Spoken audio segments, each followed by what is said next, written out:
그래서 잘하시는 분들은 좀 진부한 문제인데요. 이런 문제가 우리한테 주어졌다면 과연 어떻게 할 건가? 문제 요지는 간단합니다. 이 비행기를 더 크게 만들려고 하다 보니까 엔진 파워가 더 증대돼야 돼요. 이제 엔진 파워를 증대시키려다 보니까 엔진 사이즈를 키웠어요. 엔진 사이즈를 키우다 보니까 지면하고 여기하고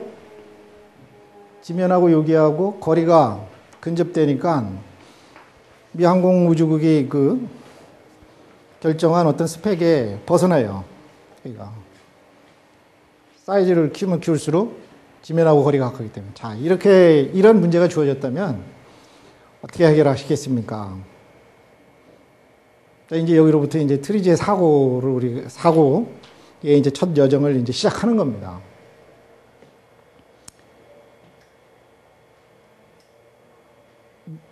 이 분야에 능숙한 엔지니어라면은 이 문제에 대한 어떤 해결책을 갖고 있을 수도 있어요.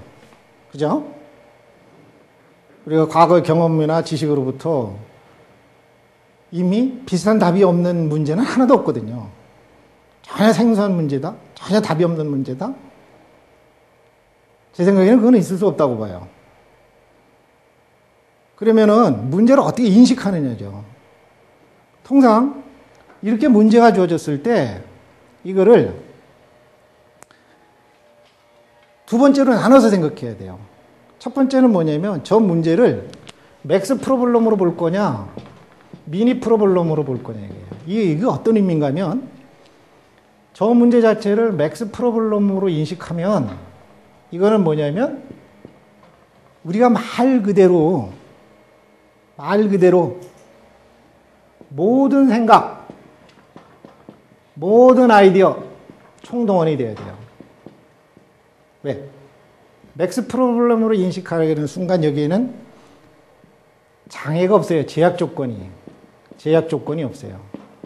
해결 가능직한 모든 아이디어는 다 찾아보는 거예요. 위치를 바꾸는 거예요. 디자인을 바꾸는 거예요. 그죠? 이 엔진의 위치를 바꾸고 디자인을 바꾸고 그 문제를 극복할 수 있는 모든 아이디어 다 찾는 거예요. 우리는 주로 자꾸 문제를 바꾸는 이유가 뭐냐면 이렇게 문제를 푸는데 익숙해져 있어요. 그러니까 하나의 문제를 주어지고 아이디어 발상을 하자 그러면 대체적으로 초기 아이디어에서 쓸만한 아이디어가 안 나오는 이유는 뭐냐면 상황을 내가 바꿔버려요.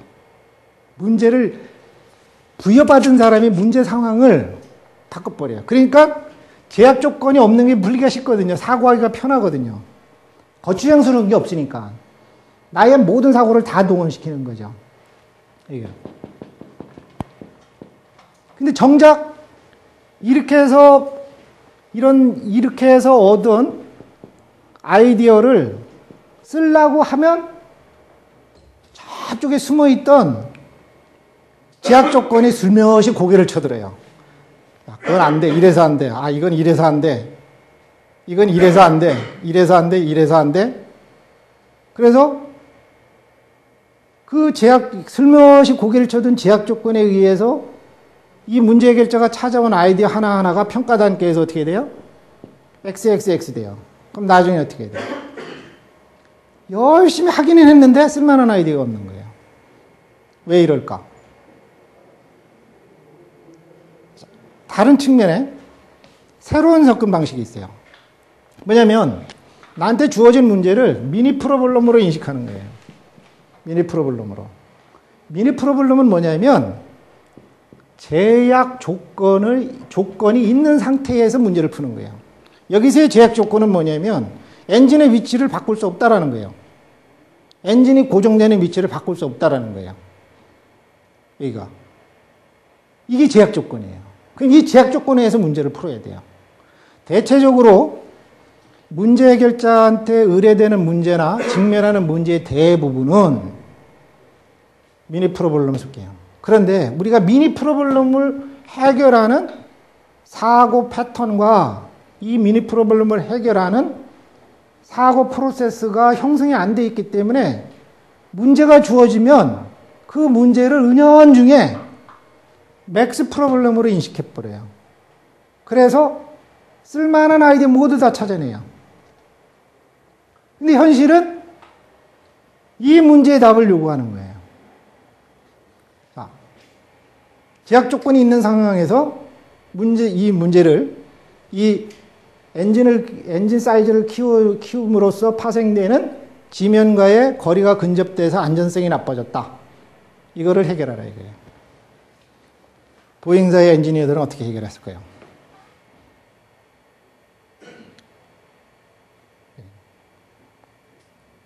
자, 우리가 답을 찾기 전에 아이디어는 하나의 해결 가능직한 어떤 그 답이에요. 아이디어라는 것은, 아이디어가 완전히 마지막으로 세련화되기 전에는 그냥 자원일 뿐이에요. 아이디어라는 것은. 그러면 그 아이디어가 잘 안 나올 때 우리한테 구조적인 이 문제를 분석할 수 있는 구조적인 방법을 한다면 일단 마구잡이식으로 아이디어를 내놓기 이전에 그 프로세스를 따라가 보는 거예요. 그 프로세스를. 트리즈는 뭐냐면, 자, 이게 문제입니다. 이게 당신이 해결해야 될 문제입니다. 라고 문제가 주어졌을 때 트리즈적 사고의 출발은 뭐냐면 1차적으로 맥스 프로블렘이냐 미니 프로블렘을 따질 수 있는 능력을 갖추는 것이 트리즈의 첫 번째 스타트하는 첫 단계예요. 두 번째는 뭐냐면 이미 이 문제에 대한 해결책을 내가 알고 있느냐 없느냐, 이 미니 프로블렘에 대한 해결책을 내가 갖고 있느냐 안 갖고 있느냐를 따져보는 거예요. 자, 그래서 이 미니 프로블렘 밑에는 뭐냐면 이 문제가 어떻게 뒤바뀌는가 하면 티피컬한 프로블렘과 이게 이제 전형적인 문제와 비전형적인 문제로 나눠지게 돼요. 넌 티피컬한 문제. 미니 프로블렘으로 인식을 한 상태에서 해결책이 존재한다면 이미 해결책이 존재한다면 그거는 티피컬한 프로블렘이에요. 그런데 그 티피컬한 프로블렘에 대한 해결책을 쓰려다 보니까 마땅치가 않아요. 쓸 수가 없어요. 그러면 이때는 문제가 바뀌어져요. 뭘로 바뀌어지는가 하면 넌 티피컬한 비전형적인 문제로 바뀌어져요. 비전형적인 문제라는 것이 결국은 뭐냐면 창의적인 아이디어를 필요로 하는 창의적 문제예요.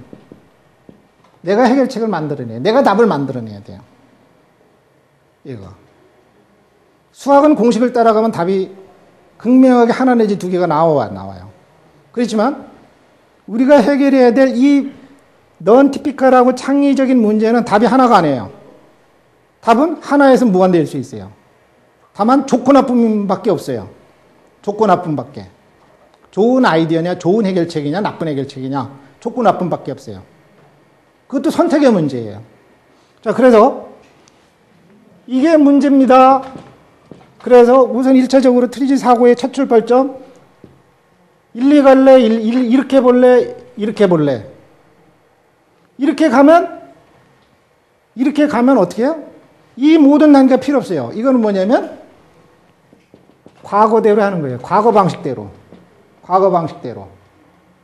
기존의 방법대로. 내식대로 하는 거예요. 내식대로. 프로세스가 필요 없고 알고리즘이 필요 없어요. 그냥 내가 지금까지 학습하고 경험한 사고의 패턴으로 문제를 해결해야 되는데요. 그런데 구조적이고 시스템화하다는 것은 뭐냐면 이렇게 안 가는 거예요. 일리 가는 거예요. 창의적인 사람의 패턴은요, 뭐냐면 일리 가다 보면 이게 복잡하고 정글을 헤매게 돼요. 그래서 이거를 정글 싱킹이라고 할 수 있어요. 그렇게 되면 굉장히 문제 해결이 굉장히 편하게 가는 길 같은데 내가 지금까지 쌓은 하나의 사고 패턴이 시스테마틱하고 유니파이드 하지 않게 되어 있기 때문에 가는 길은 쉬운 것 같은데 잡을 탔는다는 이 최종 목적지에서 보면 이게 굉장히 정글 싱킹이 돼버리는 거예요. 시행착오로 반복하게 돼버리는 거예요.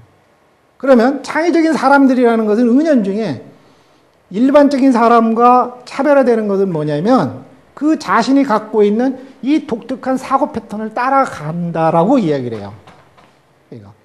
그러면 알투슐러는 뭐를 했는가 하면 트리즈라는 건 다른 거 아니에요.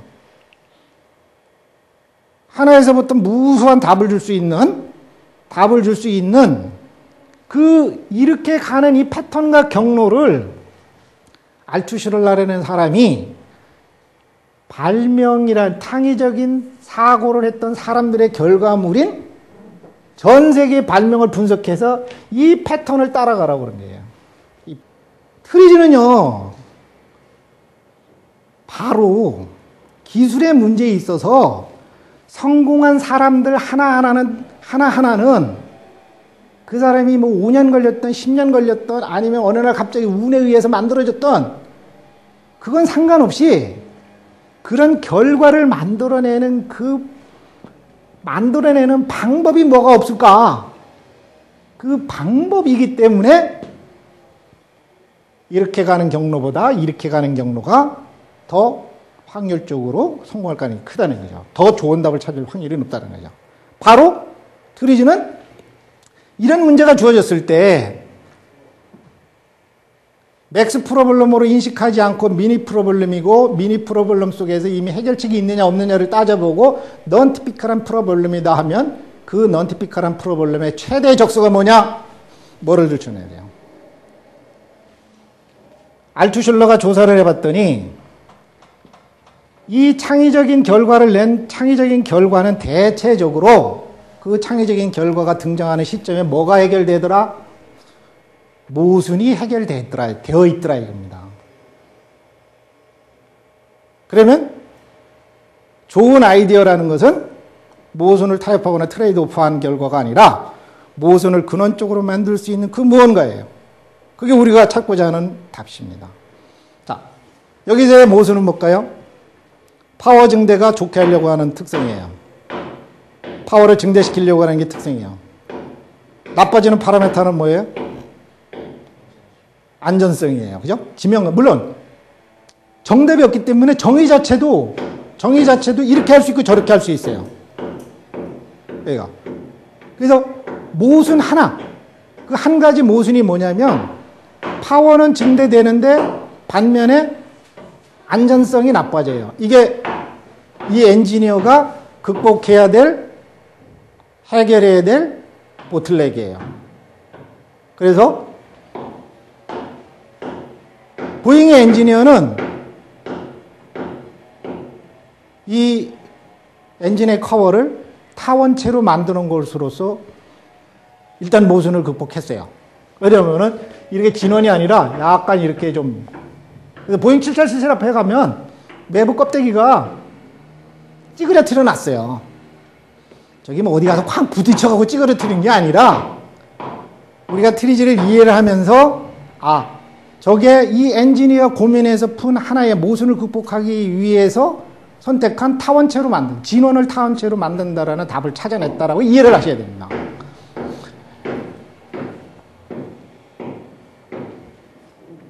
하나의 모순이 있어요. 이 모순이 해결이 안 되면 점진적인 개선은 있을지언정 패러다임이 바뀌지가 않아요.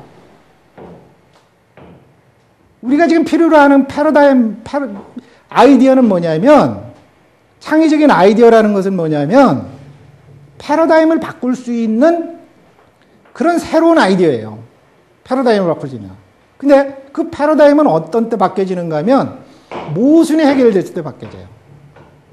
이게 한 40년간 지속이 돼요. 40년 동안 아무도 이 패러다임을 바꾸지 못했어요. 빨리 달리려고 하니까 빨리 달릴 수 있도록 계속 회전체의 직경을 키웠어요. 이게 한 40년간 이 상태로 머무릅니다. 그런데 어느 날 뛰어난 발명가에 의해서 바뀌어져요. 뭐가? 트랜스미션이 등장함으로써 바뀌어져요. 패러다임이 바뀌어버리죠. 근데 우리가 주목하는 것은 요 새로운 요 트랜스미션에 주목하는 것이 아니라 요 기간 동안에 무엇이 해결되지 않았기 때문에 이러한 패턴이 그 오랜 시간 지속이 됐느냐. 무엇이 해결돼요? 바로 이 시스템 내에 존재하는, 저 제품 내에 존재하는 모순을 극복하지 못했기 때문에 이 상태가 오래 지속될 수밖에 없었다는 거예요.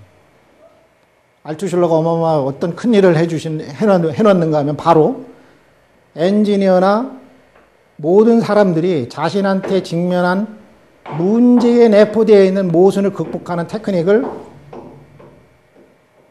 우리한테 주었단 말입니다.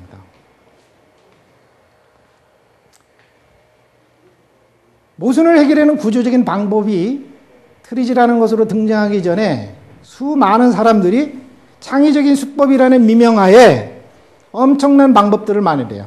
약 100 창의적인 수법들이 아까 이거 외에도 150여 가지가 존재해요. 150여 가지가. 근데 어떻게 해요? 이 수법들이 준 가치는 있을지언정 정말로 창의적인 아이디어를 원하는 사람들한테 크게 기여하지 못했다라는 하나의 위크한 부분도 존재하더라는 겁니다. 그래서 지금 이루어지고 있는 기업체의 모든 혁신 활동에 있어서 트리지에 주목하는 이유가 뭐냐면 바로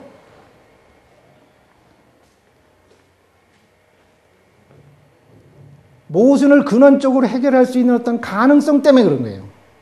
그러면 왜 우리가 좋은 해결책을 놔두고 나쁜 해결책 쪽을 자꾸 찾아본다음에 결국은 엄한 데를 한참 파고 난 다음에 아 이거다라고 뒤늦게 정답을 찾느냐. 그것은 다름이 아니라 지식이 부족해서가 아니에요. 우리가 싸우고 우리가 학습하고 우리가 배워오는 과정 속에서 우리한테 형성되어 있는 잘못된 사고 패턴 때문에 그렇습니다. 그 사고 패턴은 뭐냐면 바로 고정관념이에요. 인박스 싱킹만 하는 거예요. 내 식대로 하는 거예요. 그렇지만 창의적인 사람은 그 경계가 굉장히 스마트해요. 유연해요. 왜? 남이 보지 못하는 부분을 봐요. 남이 보지 못하는 부분을 본대요. 그 사람이 뭐 탁월해갖고 남이 보지 못하는 부분을 보나요? 왜냐면 사고가 경직되어 있지 않다라는 특성이 있어요. 근데 그거를 많은 사람들이 그거를 타고나는 걸로 이해했다 이겁니다. 주어지는 걸로 이해했대요. 아니라 이겁니다. 우리 두뇌는 원래부터 경직된 사고로 출발하는 게 아니죠. 스마트한 사고로 출발을 하는데 뭐가 경직된 사고로 만드는가 하면 학습과 훈련이 경직된 사고를 형성시켜 줄 겁니다. 그게 고정관념을 낳는 거예요. 고정관념 하에서 보면 이건 답이 아니에요. 새로운 아이디어를 내도 고정관념이 많은 고정관념 속에서 보면 그건 틀린 거예요. 초기에 냈던 창의적인 아이디어를 낸 사람들이 처음부터 환영했습니까? 포드 자동차에 포드가 자동차를 들고 가니까 그건 실패할 수 없다 그랬어요. 라이트 형제가 비행기를 타고 난다 그러니까 신문사까지 나서 갖고 그거는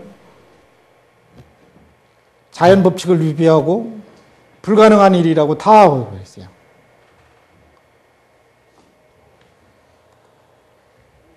심리적인 관성이 문제 해결을 어렵게 만들고 새로운 답을 찾는 것을 억제하는 수단이라면 그 외에 또 있어요. 뭐냐면 날리지 부족이에요. 자, 이거는 이제 우리가 어느 정도 극복이 돼요. 하나의 어떤 도구의 힘에 의해서, 인터넷에 의해서 도움이 돼요. 잘못된 목표를 설정하는 거예요. 세 번째는 뭐냐면 앞서도 언급했지만 모순회피예요. 자, 우리가 여러 가지 이유는 있겠지만 많은 심리학자들이 지적하는 거예요. 왜 창의적인 문제 해결이 어려우냐? 왜 좋은 해결책을 얻는 것이 그렇게 힘드냐? 그런 의문에 답을 찾다 보니까 대표적인 것이 이것을 잘 극복하면 좋은 답을 얻고 창의적인 사람으로 바뀌어줄 수 있다라고 얘기를 해요.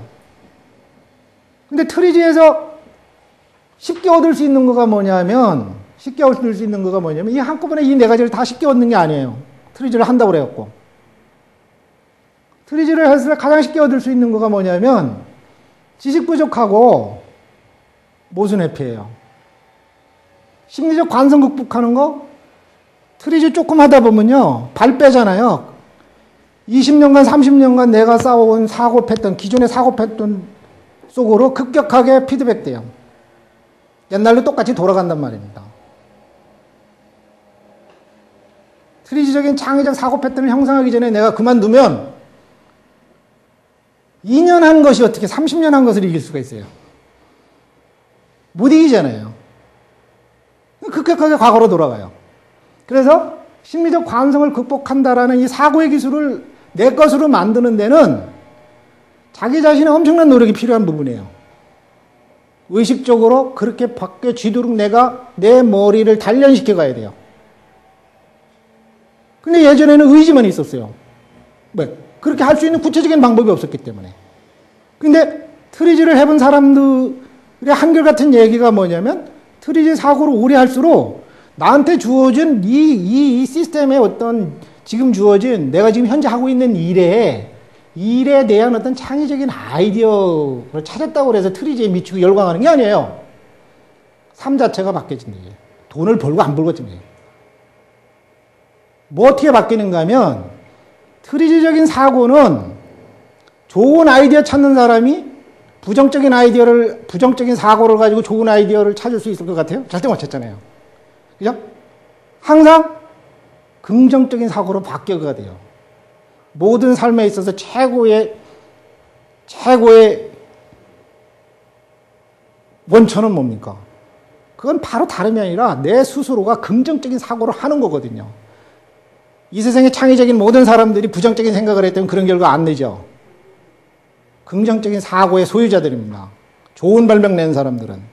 그래서 옆으로 비껴가는 얘기 같습니다만은 창의력 교육을 한 데 있을 때 창의적 수법이 중요한 게 아니에요. 창의적 어떤 도구나 소프트웨어가 중요한 게 아니라고. 창조 경영을 시작한다고 하면서 창조 경영 할 수 있는 수법 갖다 주는 게 아니라고. 제일 먼저 해야 될 일은 뭐냐면 창조적인 사람의 일반적인 패턴으로 바꿔주는 데서 제일 먼저 관건이 되는 게 뭐냐면 긍정적인 사고를 할 수 있도록 훈련시켜 주는 거예요. 이게 창조 경영이나 창조 교육의 첫 번째 스타트입니다. 그래서 트리지를 통해서 심리적 관성과 지식 부족과 모순의 피것들을 슬기롭게 극복할 수 있는 기술을 일으키는 겁니다. 사고의 기술을.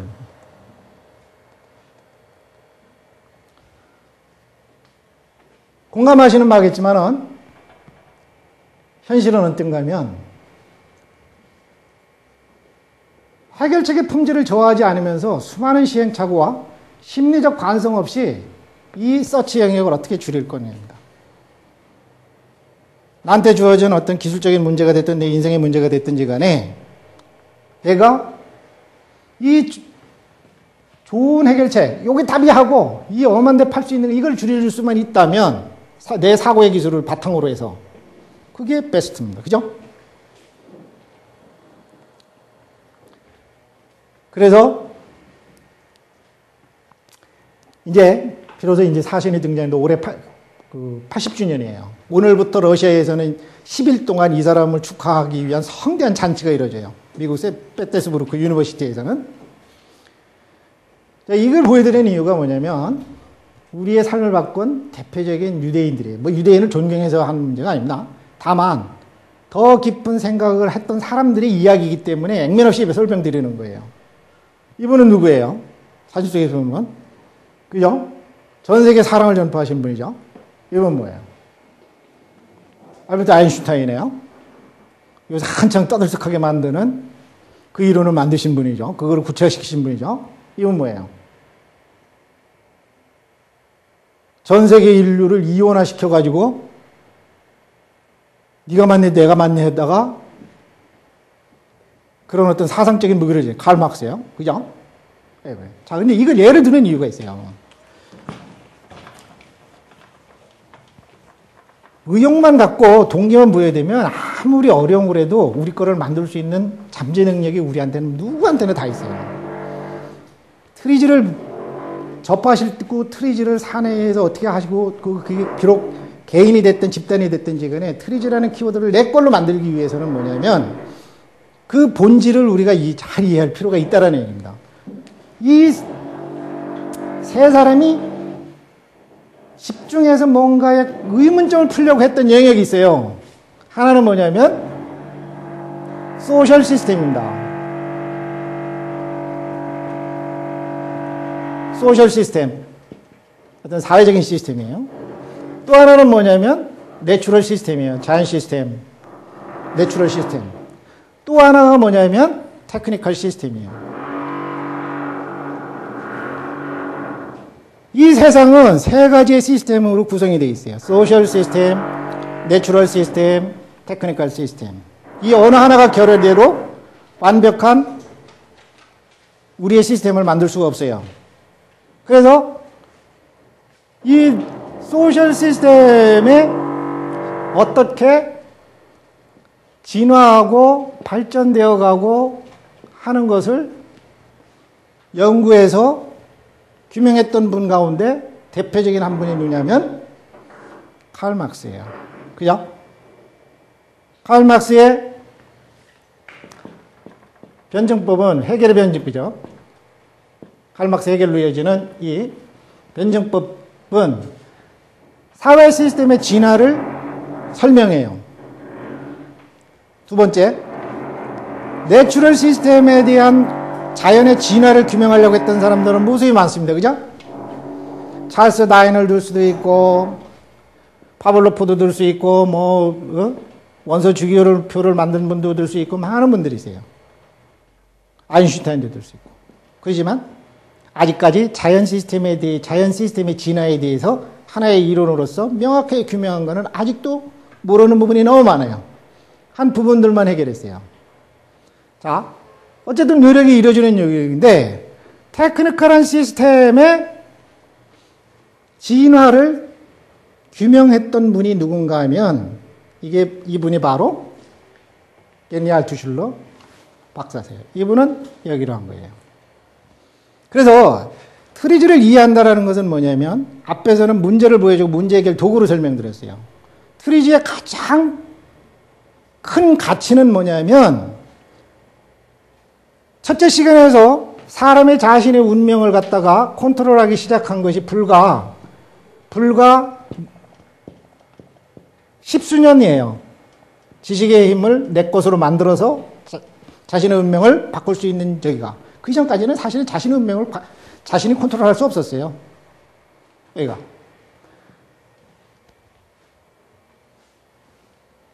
이렇게 바뀌어져 왔는데, 이 테크니컬한 시스템의 이 진화를 잘 규명할 줄 알고 이 진화의 패턴을 이용할 수 있다면 뭐가 바뀌어져요? 내 자신의 운명을 더 남들보다 더 능숙하게 컨트롤할 수가 있게 되는 거예요. 기업이라면 어떻게 돼요? 이 진화를 갖다가 진화의 패러다임과 이 진화의 법칙성을 잘 이해함으로써 어떻게 돼요? 기업의 운명을 컨트롤할 수 있는 거예요. 미래를 예측하는 능력이 더 뛰어나니까요. 그래서 후반부에 설명드리는 현대적인 트리즈는 모두 다 어느 쪽에 어프로치가 되고 있는가 하면 알투슐러가 개념적으로 제시한 기술 시스템 진화를 어떻게 하면 방법과 도구로서 구체화하는 쪽으로 발전돼 가요. 오늘부터 이어지는 80주년 탄생 기념행사에 발표되는 논문의 60, 70%가 전부 다 이 영역 쪽의 주제들을 다루고 있습니다. 사이트에 들어가 보면.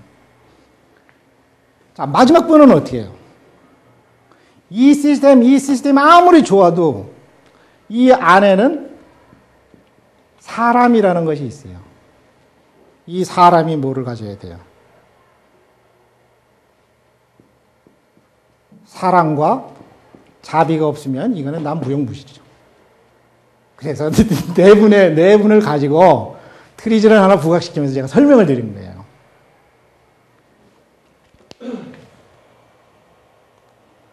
그래서 이렇게 이제 했고요.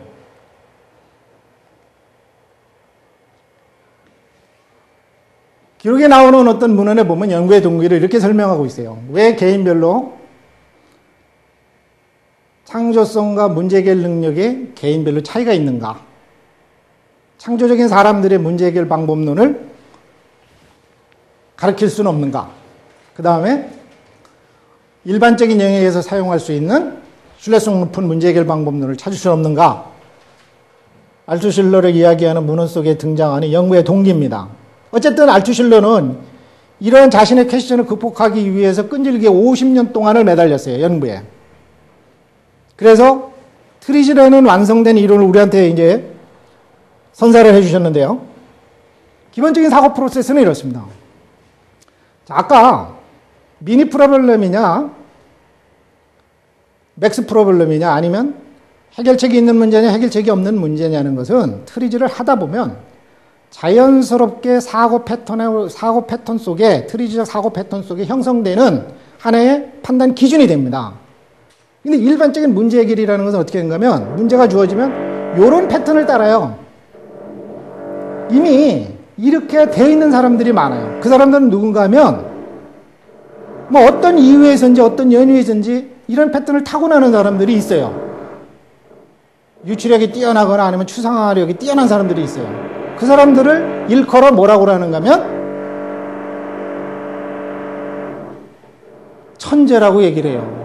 영재라고 얘기를 해야 될지 천재라고 얘기해야 될지 구분이 모호합니다만 어쨌든 복잡한 거를 단순하게 할 수 있는 탁월한 능력이 있고, 근데 그것도 내면에 따져보면 그분의 두뇌 속에는 그렇지 않은 사람보다 이런 패턴의 사이클 속도가 빠른 거예요.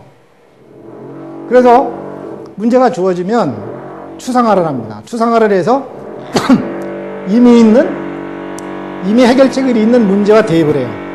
자, 이게 뭐 처음에는 저게 트리즈 동작 원리라고 저희가 설명을 들었어요. 근데 이해가 잘 안 돼요. 왜 이해가 안 되는가 하면 키워드 때문에 그래요. 이 추상화한다라는 거하고 유추한다라는 거가 우리가 늘상 듣고 늘상 생각하는 단어가 아니기 때문에 뒤늦게 저거에 대한 가치를 이해하게 돼요. 트리즈를 하다 보면. 그러니까 그거 걱정하실 필요 없어요. 지금까지 한국 내에서 10여 년 동안 트리즈 하신 분들이 이런 보틀렉을 다 극복했기 때문에요. 이렇게 보여주면 더 이제 한결 이해가 돼요. 수학 문제예요. 나한테 문제가 주어졌어요. 3x 자승 플러스 5x 플러스 2는 꼴은 제로다. 이런 문제가 주어졌을 때 추상화한다라는 건 뭐냐면 풀기 쉬운 문제로 바꾸는 거예요. 일반적인 문제로 바꾸는 거예요. 그래서 ax 자승 플러스 bx 플러스 c로 바꿨어요. 그러니까 답이 비슷해요. 근데 저건 내 답이 아니죠. 내가 답안지에 쓸 답이 아니죠. 그죠? 그래, 그걸 일반적인 문제에 대한 일반적인 답을 뭐라고 하는가 하면 공식이라고 얘기를 해요. 그죠? 그러니까 여기 답을 내려면 가장 빠른 방법은 시행착오하지 않고 공식을 대입하는 거예요. 일반적인 답을 갖다 쓰는 거예요. 그죠? 일반적인 답을 써보니까 X값이 나왔어요. 트리즈 사고의 원리가 바로 이렇게 가는 겁니다. 이게 기술적인 문제가 됐든 사회적인 문제가 됐든 정치적인 문제가 됐든 지역 간의 문제가 됐든 갈등의 문제가 됐든지 간에 그 문제를 해결하는 아주 가장 심플한 프로세스는 뭐냐면 이 프로시저를 따라가는 겁니다. 자, 이거를 그런데 내가 만들어가면서 따라가려고 하면 가기가 어렵죠. 알투실러가 우리한테 선사해 준 것은 뭐냐면 바로 이렇게 갈 수 있는 요렇게 올라가는 거를 뭐냐면 프로블럼 어널리시스라고 그래요. 문제 분석 과정이다 이렇게 하고 일반적인 답을 찾아서 내 답을 만들어내는 요 과정을 뭐라고 그러면 문제 해결 과정이다 그래요. 그래서 지금까지 나와 있는 문제 해결 도구 중에서 분석하는 도구와 해결 도구를 동시에 주는 것은 트리즈만한 것이 없다 이게. 다른 거는 어디예요? 거의 99.9%는 분석하는 거는 멋지게 하도록 여기로만 없지. 왜? 수치형 문제를 다루는 거기 때문에. 그래서 알투실러가 이렇게 하는 것을 이제 뭐 이게 하나의 배경이니까 스킵하도록 하고요. 특허 분석과 두 가지 연구 활동을 한 거예요. 전 세계 특허, 근데 뭐 전 세계는 아니에요. 소련 연방이라면 예전에는 한 69개가 한 나라로 묶여져 있었잖아요. 그 소연방 내의 특허 문헌들을 했으니까 거의 뭐 전 세계적이라고 얘기를 하는데, 최근에 들어와서 여기에 이제 또 반기를 드신 분이 계세요. 영국의 옥스퍼드 베스 대학교에 계시는 분이 소련 연방 내 한 69개 국가 특허 분석한 걸 갖고 어떻게 전 세계 특허, 왜냐면 기술적으로 발전된 이 서방 세계의 특허는 반영이 안 된 거기 때문에 이론에 위크한 이론에 어떤 결함이 있는 거 아니냐 해서 검증하려고 했어요. 그래서 검증을 했어요. 서방 세계 특허를 85년도 이후의 특허들을 검증했어요. 알투슐러의 이론의 가치만 높여줬습니다. 그 결과가. 왜 그러면 똑같은 결과가 나왔기 때문에. 그래서 알투슐러가 테크닉을 찾아낸 것은 뭐냐면 분석하는 테크닉과 일부의 해결하는 테크닉들은 발명이라는 걸 분석해서 얻었다면 문제 해결 도구는 뭐냐면 기존의 과학 원리들을 연구한 거예요. 기존의 과학 원리들을. 앞서 페이지에 보셨지만은 우리가 각각 학문 영역이 있잖아요. 이렇게 기계공학, 전기공학, 화학공학, 뭐 전자기공학 뭐 이렇게 학문 영역이 있으면 이게 예전에는 그리스 로마 시대에는 기계공학 따로 있고 화학공학 따로 있고 뭐 이게 따로따로 안 있었어요. 이때는 그냥 사이언스 하면 화학이 됐든 의학이 됐든 이게 다 한 학문이야. 근데 이게 르네상스 들어오면서 르네상스를 거치면서 기계, 전기, 전자, 화학으로 이게 갈라져 놨단 말이에요. 그러니까 어떻게 해야 돼요?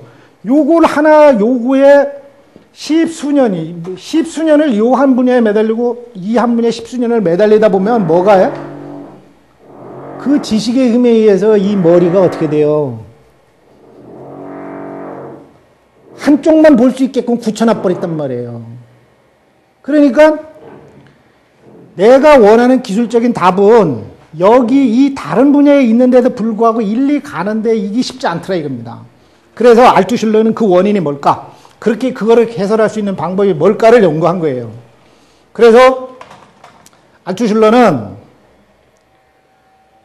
이 지식 자체를 새롭게 만든 건 하나도 없어요. 알투슐러가 과학자도 아니에요. 알투슐러는 과학자도 아니고 아주 뛰어난 엔지니어도 아니에요.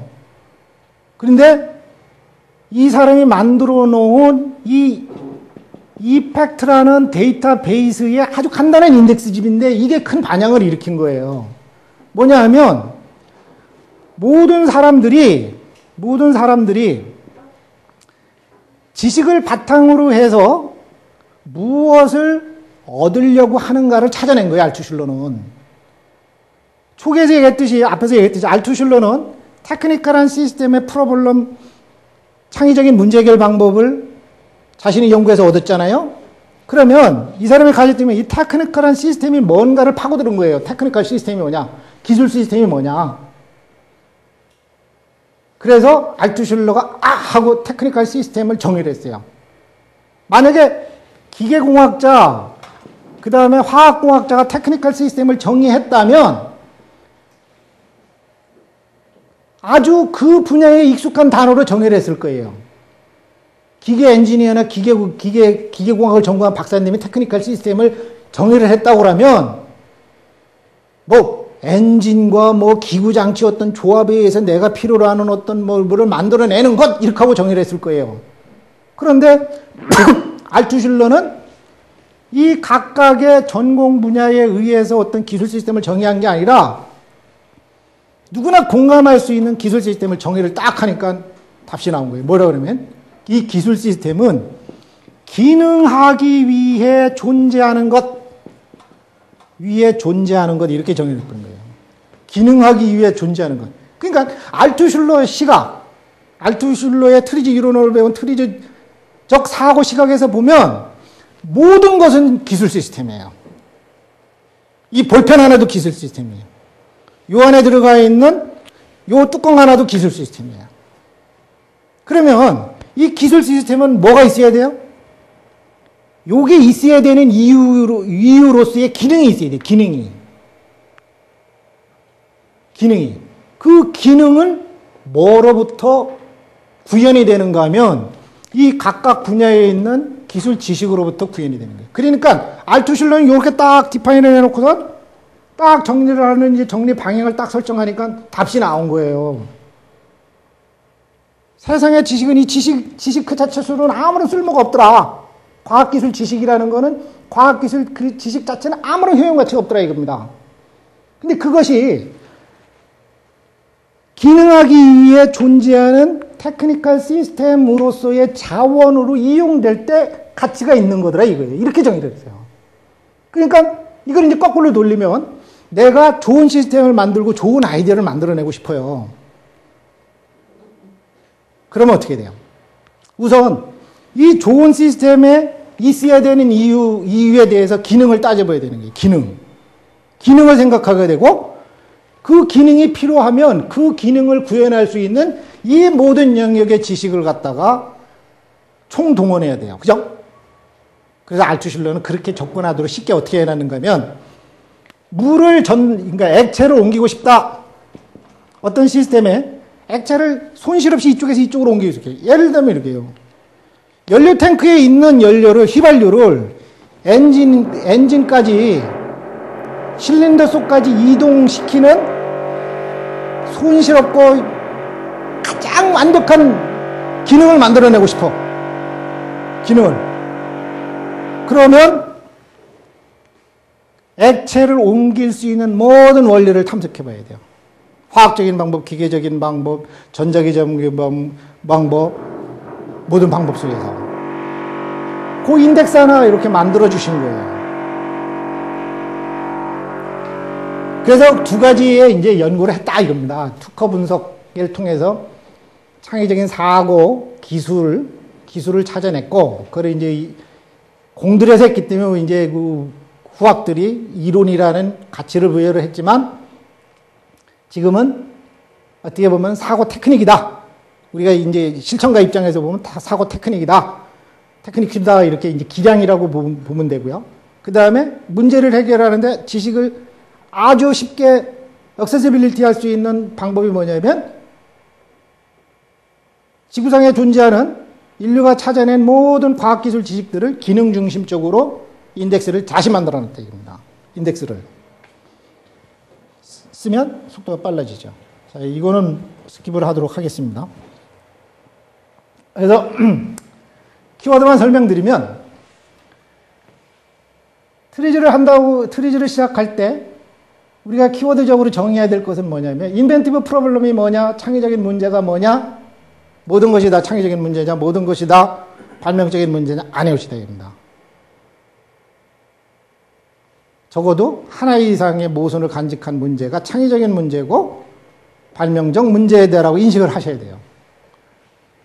두 번째, 그것을 해결하는 데 있어서 알투슐러가 그런 트리즈를 연구하는 단계에 있어서 세상의 지식에 대한 분류 기준을 자신이 만든 거예요. 수준 1, 수준 2, 수준 3, 수준 4, 수준 5로 만들었어요. 왜냐면 개인적인 수준에서 해결할 수 있는 것, 그 다음에 회사 내부의 지식, 동일 산업 내부의 지식, 어떤 전 세계의 지식. 자, 우리가 트리즈를 하는 거는 뭐냐면 요 1수준, 2수준의 어떤 창의적인 아이디어 발상 능력을 어디로 끌어올리느냐? 사회 전반과 그 다음에 그 산업 영역 내의 지식 수준으로까지 끌어올리는 겁니다. 그 주식을 활용하고자 하는 노력이라고 생각하시면 돼요.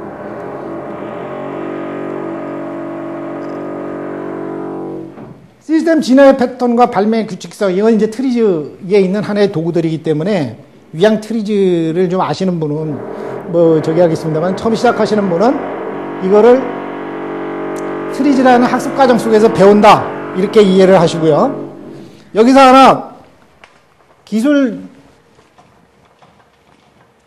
꼭 짚고 넘어가야 될 것은 뭐냐면 알투슐러가 이야기하는 이 기술 시스템이라는 것을 잘 관찰해 보면 왜 우리가 늘 항상 창의적인 아이디어가 필요한 이유를 알게 됩니다. 그거는 뭐냐면 하나의 기술 시스템은 이런 S커브를 틀으면 S커브 이런 S커버를 그리면서 진화를 해요. 진화를. 그래서 도입기, 성장기, 성숙기, 쇠퇴기를 가는데 기술 시스템이라는 것은 항상 상위 시스템과 하위 시스템의 하이라키 구조를 갖고 있어요. 체계적인 구조를 갖고 있다 이겁니다. 그럼 얘도 S커브를 따르면서 진화를 해요. 얘도 S커브를 따르면서 진화를 해요. 얘도 S커브를 따라서 진화를 해요. 그러다 보니까 상위 시스템이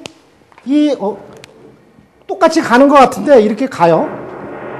그 다음에 하위 시스템이 또 요 속에서도 또 이렇게 진화를 해요. 그런데 이 진화의 스피드가, 진화의 속도가 다 틀려요. 진화의 속도가 틀리다 보니까 이 하이라키 구조에 뭐가 생겨요? 여기에 악유가 생겨버리는 거예요. 충돌이 생겨버리는 거예요. 그러면 여기서 이 컨플릭트가 날 수밖에 없어요. 자, 이제 그 얘기를 하나 쓸겁니까? 이 컴퓨터가 등장한 이후에 가장 진화가 더디게 되는 게 뭡니까? 키보드예요. 그죠? 다른 거는 굉장히 빠른 속도로 진화가 되어 왔고 그것도 진화되고 있어요. 그런데 키보드는 없어요. 입력 장치가 진화가 느리다 보니까 어떻게 돼요? 다른 시스템의 발전 속도에 맞추기 위해서 그 갭을 메꿀 수 있는 타 시스템들이 등장을 해요. 그게 연구형이고 그걸 찾아내는 것이 블루오션입니다. 하나 시스템의 어떤 관점에서 보면. 그래서 모순은 어디서 생기느냐? 아무런 모순이 없을 것 같은데 모순이 생길 수밖에 없는 이유가 뭐냐면 그 시스템이 연계되어 있는 주변 시스템들의 진화의 속도가 틀리기 때문에 모순은 여기서 끝나는 것 같은데 요거 단계 가면 또 나타나요. 그래서 알투슐러는 그 진화의 8가지의 법칙을 찾아냈으면 자, 이게 이제 트리제 전체 하이라키 구조입니다. 뭐 이게 중요한 건 아니고요. 문제를 분석하는 테크닉, 그 다음에 문제를 해결하는 데 쓰는 자원, 그 다음에 이 전체 개념들을 포괄적으로 이해하는 기술 시스템 진화의 법칙. 그래서 기술 시스템 진화의 법칙을 개개적으로는 설명을 못 드립니다만은 트리지의 백 파운데이션은 뭐냐면 40가지 원리 쓰거나 76가지 표준 해결책을 능수능란하게 쓰는 게 아니에요. 트리지의 모든 이론의 파운데이션은 뭐냐면 이 엔지니어가 기술 시스템 진화를 정확하게 이해하고 이 기술 시스템 진화의 관점에서 모순이 왜 생기고 그 모순을 해결하기 위해서 어떤 테크닉, 어떤 도구들을 선택해서 쓸 건지를 결정지어야 돼요. 이제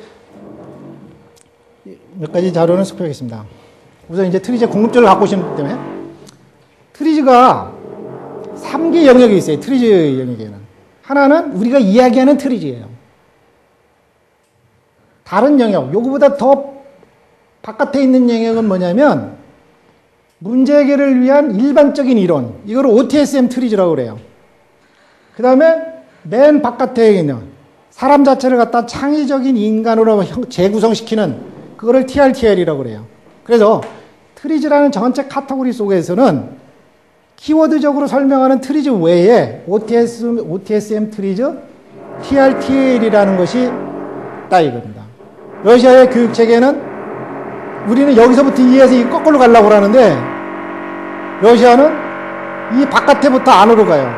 왜 그런가 하면 TRTL은 아직 과학과 물리에 대한 이해력이 적은 아이들을 어떻게 해요? 창의력 개발하는, 그러니까 상상력 개발하는 쪽에 중심이 된 TRTL로 들어가요. 그 다음에 사회생활 활동, 유치원 활동하면서 사회생활 활동하면서 자신의 문제를 자기가 긍정적으로 풀 수 있는 그런 테크닉들을 익혀가요. 그걸 OTSM 트리지라고 얘기를 합니다. 자,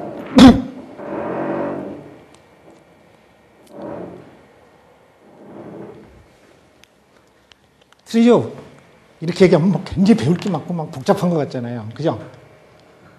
근데 사실은 액면 그대로 받아들이려면 복잡해요. 근데 쉽게 가는 방법이 뭐냐면 트리지의 기본 그 개념 4가지만 정확하게 이해를 하면 나머지는 성 쌓기라고 보시면 돼요. 성을 쌓기 위한 기초는 뭐냐면 트리지에 내재되어 있는 4가지의 기본 컨셉입니다. 그래서 일단 당구의 예를 들겠습니다. 당구의 예를. 우리가 우리 사고를 견제해주고 우리 사고를 올바른 방향으로 끌어오도록 우리는 학습하고 경험을 쌓아요. 경험을. 그게 일종의 말하자면 물리적으로 존재하는 건 아니지만 우리 두뇌 내에 인식의 패턴이라는 퍼넬이 있어요. 퍼넬이. 그래서 어떤 문제가 주어졌을 때 이런 퍼넬이 잘 짜여져 있는 사람은 뭐냐면 해결책을 찾는 스피드가 빨라져요. 왜? 다른데 우왕좌왕하지 않고 가장 효율적으로 상황을 분석하고 가장 효과적으로 자원을 쓸 수 있는 능력이 바로 이 사고의 싱킹 퍼넬 속에 의해서 얻어지는 결과이기 때문에 그렇습니다. 근데 처음에 트리즈라는 이 사고의 퍼넬을 갖춰가는 과정 속에서 이게 미약하면은 트리즈를 하더라도 트리즈 내에서 시행착오를 겪어요. 이 도구를 써야 되는데 저 도구를 쓸 수밖에 없어요. 모순을 이렇게 정의해야 되는데 저렇게 정의할 수밖에 없어요. 그거는 당연한 적이에요. 그렇지만 트리즈적인 사고를 계속 나의 완성된 사고 패턴으로 갖고 가서 이게 완성되면 어떻게 해요? 가장 빠른 시간 내에 가장 이상적인 해결책을 찾을 가능성이 높아지는 거예요. 그 단계에 도달되어 있는 사람들을 뭐라고 하는가 하면 트리즈 마스터, 트리즈 스페셜리스트라고 이야기를 합니다. 그렇다고 뭐 트리즈 스페셜리스트가 주어지는 문제마다 능수능란하게 다 풀린다면 뭐 걱정도 없게, 그죠? 김정일 핵 문제를 풀라고 던져주면 금방 풀어지면 뭐 그냥 문제 깔끔하게 없어지잖아요. 그 많은 사람들이 그 많은 노력 돈을 낭비할 필요도 없지 않습니까? 근데 그건 아니다 이거지. 그래서 트리지의 4가지의 사고, 이상성, 모순, 자원, 시스템 어프로치, 이 4개가 제일 중요한 개념인 것 같아요. 저도 물론 그러려니와 트리지를 하는 모든 사람들이 트리지에서 제일 좋은 게 뭡니까? 트리지가 창의적인 이론이라고, 창의적인 사고 이론이라고 하는데 뭐 때문에 트리지를 그렇게 명명하고 그렇게 이야기를 합니까? 하면 투서없이 얘기하는 거가 뭐냐면 트리지에 있는 이 아이델리티 개념 때문에 그렇다고 얘기해요. 그러면 우리가 이 아이델리티라는 개념을 잘 이해해 볼 필요가 있어요. 그런데 듣고 나면 이미 있는 거예요. 불교 속에도 있고 기독교 속에도 있고 유교 속에도 있고 대순진리회 속에도 있고 사람이 만들어낸 모든 가장 좋은 방법, 좋은 이론이라는 속에는 다 있는 거예요. 이거가. 자, 이상성이라는 것은 뭐냐면 레오나르도 다빈치가 언급했던 것처럼 시작하기 전에 끝을 생각하라 이겁니다. 시작하기 전에 끝을 생각하라. 근데 어떻게 끝을 생각하는가 하면 이상성이라는 것은 뭐냐면 모든 함프란 펑션, 기술 시스템에 관련된 얘기 때문에 그래요. 함프란 펑션의 총합을 가지고 유스프란 펑션의 총합을 나누는 거가 무한대로 만드는 거예요. 이게 트리즈 내에 있는, 이론 내에 있는 유일한 수학적인 방정식이에요. 이거 하나밖에 없어요. 뭐 아노바도 없고 이거 하나만 수학적인 그 방정식 하나가 있는 게 이거예요. 트리즈 이론 내에 있는 유일무이한 함수식이라고 볼 수 있는 것 하나가 딱 하나 이게 존재해요. 이게 뭐냐면 이상성이라는 것은 모든 유의한 총합을 가지고 모든 유익한 기능의 총합을 나눈 거를 무한대로 하는 거예요. 풀었으면 뭐냐면 아이디어란 이 시스템, 아이디어란 이 기술 시스템은 요 공식에 100% 맞추도록 하려면 뭐 어떻게 되는가 하면 이 기술 시스템은 기능적이에요. 기능적으로는 존재하지만 현실적으로는 존재하지 않는 시스템을 내가 만들려고 하는 거예요. 내가 찾고자 하는 가장 좋은 답이라는 것은 뭐냐면 기능적으로는 가능한데 현실적으로는 존재할 수 없는 답을 찾겠다라는 거예요. 자, 이게 또 이제 더 어이하기 어려워요. 그럼 뭐냐면 이거예요. 내가 달나라를 가는 시스템을 만들고 싶어요. 그런데 가장 이상적인 달나라를 가는 시스템이 뭐냐? 이 정의를 이걸로 한다면 뭐냐면 달나라를 간다라는 기능은 있지만 그것을 구현시키는 로켓이나 우주선이나 이건 없는 게 돼버리는 거예요. 이게 있으면 뭐가 돼요? 이게 존재하니까. 무한대로 될 수가 없거든요. 결국은 모순이라는 것은 뭐냐면 모순이 잘 드러나지 않으면 이 이상성을 정의해 봄으로써 내가 해결해야 될, 내가 창의적인 아이디어를 내야 될 이 모순이라는 것이 역으로 드러난다 이거예요. 주어진 문제 속에서는 내가 이 모순을 찾아야 되지만 내가 하나의 시스템을 창조한다고 생각할 때 과연 어떠한 보틀넥을 해결해야 될지 잘 몰라요. 그러면 이 시스템의 이상성을 그림으로써 모순이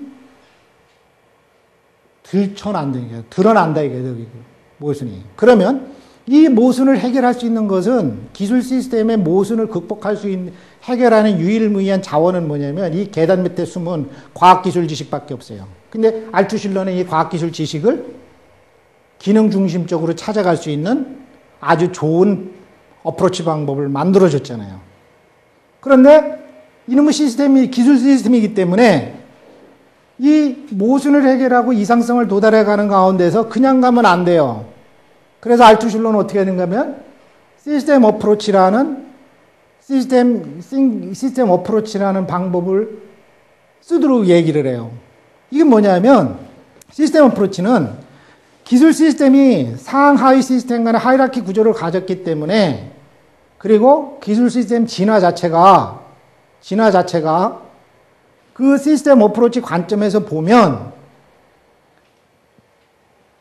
다른 시스템에 영향을 받으면서 발전되어 가기 때문에 주변 시스템을 염두에 두고 문제 해결하라 이거예요. 하위 시스템의 과거, 현재, 미래, 상위 시스템의 과거, 현재, 미래 이 모든 것을 고려를 하라는 겁니다. 왜 고려를 해야 되는 첫 번째 이유는 뭐냐면 시스템 어프로치 하는 걸 잘못 이해하는 분도 계신데요. 시스템 어프로치를 액면궤도로 이해한다는 건 이건 아무 소용이 없어요. 근데 왜 시스템 어프로치를 해야 되는가 하면 창의적인 문제 해결을 어렵게 만드는 이유 4가지 중에 하나가 있었죠. 뭐냐면 잘못된 문제정의 잘못된 방향 설정을 하게 되면 아무리 창의성을 발휘를 해도 그거는 소용없는 결과만 만들어내거든요. 그래서 잘못된 문제정의와 잘못된 방향 설정을 안 하려면 이 기능적으로 존재하기 위한 이 시스템이 상위 시스템과 하위 시스템 간 하이라키 구조를 갖고 있다는 것을 이해해야 돼요. 뭐를 이해해야 되는 거면 지금까지 나와 있는 모든 기술 시스템들은 우리가 하나의 여기가 볼펜이라고 합시다. 볼펜의 과거 시스템이 뭡니까? 연필이에요. 이렇게 따지면 거예요. 볼펜의 나중 시스템은 뭐예요? 요걸 찾는 게 요 분야의 요 산업이나 요 엔지니어의 지금 창의적인 아이디어가 필요한 거라면 연필, 볼펜 이거예요. 이걸 찾으면 돼요. 남보다 빨리 찾으면 이게 블루오션이고 남보다 빨리 특허내서 등록하면 내가 가장 뛰어난 발명가가 되는 거잖아요. 그죠? 근데 우리는 지금까지 뭐냐면 연필, 볼펜 이렇게 간다고 이해를 하는데 알투실러는 이게 아니래요. 이렇게 간 적이 한 번도 없대. 기술 시스템 진화의 과정을 분석을 해보니까. 시스템은 이렇게 발전된다 이거예요. 이렇게요. 대각선으로 간다 이겁니다. 어제의 하위 시스템이 오늘의 시스템이 됐다. 오늘의 시스템은 미래의 상위 시스템의 일부가 되어 있거나 상위 시스템의 이 기능을 넘겨버리고 얘는 사라져버리는 쪽으로 진화되더라 이겁니다. 얘가. 그러면 요게 볼펜에 대해서 우리가 이 볼펜 사업이 자꾸 취약해져요. 예? 대체 수단들이 많이 나타나고 해갖고 취약해져요. 이게 살아남기 위한 다음번에 사업 전략 5년, 10년 후에 우리가 뭘 갖고 먹고 살 거를 고민을 해야 된다면 연필과 볼펜이라는 요 인라인 속에서 이걸 찾으려면 이건 거의 실패할 확률이 높다 이겁니다. 알투실러 이론에 입각할 것 같으면. 그러면 어떻게 해야 되는가 하면 이게 볼펜에 관련된 문제다 그러면 요 아이디어와 요 컨셉을 찾는 것이 지금 내가 직면한 문제라면 뭐를 따져야 되면 이 볼펜의 하위 시스템, 이 연필의 하위 시스템, 이 볼펜의 상위 연필의 하위 시스템입니다. 자, 이건 뭘까요? 볼펜의 하위 시스템, 연필의 이 과거의 연필 속의 하위 시스템, 이거의 상위 시스템, 상위 시스템. 이게 다 가만히 안 있는다고 그랬잖아요. 이게 다 진화를 해요. 그러면 여기도 뭔가 이렇게 진화될 거예요. 그죠? 근데 요까지는 우리가 요 칸 채우는 거가 뭐냐면 요 칸 채우는 거가 뭐냐면 자료 조사예요. 자료 조사 분석. 이게 특허 자료, 특허 명세, 특허 분석을 하던 아니면 SCI 뭐 논문을 분석을 하던 어떤 저널을 분석하던 이 분석을 하는 이유가 뭐냐면 요 칸 채우기 위한 소스를 정리하기 위해서 한 거예요. 그래서 이걸 찾아봤어요. 자, 현재 볼펜의 상위 시스템이 뭘까요? 편하게 이렇게 합시다. 볼펜의 상위 시스템이 기록 시스템이라고 그랬어요. 기록 시스템. 기록 시스템. 그럼 볼펜의 하위 시스템은? 볼펜의 하위 시스템은 뭐냐면 볼펜을 구성하는 단위 모듈들이에요. 예? 잉크통, 그 다음에 그 스프링, 노즐 이거예요. 노즐. 그러면 이 기록 시스템이 얘가 진화돼서 이때가 있을 때 이게 뭐래요? 기록 시스템이. 자, 이거 하나의 이제 연습이니까 이거는 뭐냐면 기록 시스템이 예를 들어 인식 시스템이라고 우리 이렇게 합시다. 어떤 레코딩을 갖다 레코나이징하는 인식 시스템이다 이거예요. 그러면 이 여기 기록 시스템에서는 이 볼펜이 하위 시스템이 됐지만 인식 시스템이랬을 때 이 볼펜이 얘한테 인식 시스템이 될지 안 될지는 될 수도 있고 안 될 수도 있어요. 그죠? 근데 거의 안 될 확률이 높아요. 그러면 다른 산업 영역의 진화 속도에서 이게 급속하게 발전되는데 이거를 고수하고 있으면 어떻게 해야 돼요? 그저 나는 레드오션에서 그냥 내 식대로 먹고 살랍니다 이거예요. 그러면 누가 절단내요? 큰 기업이라면 임직원이 어떻게 돼요? 5년, 10년 후에 일거리가 없어지는 거예요.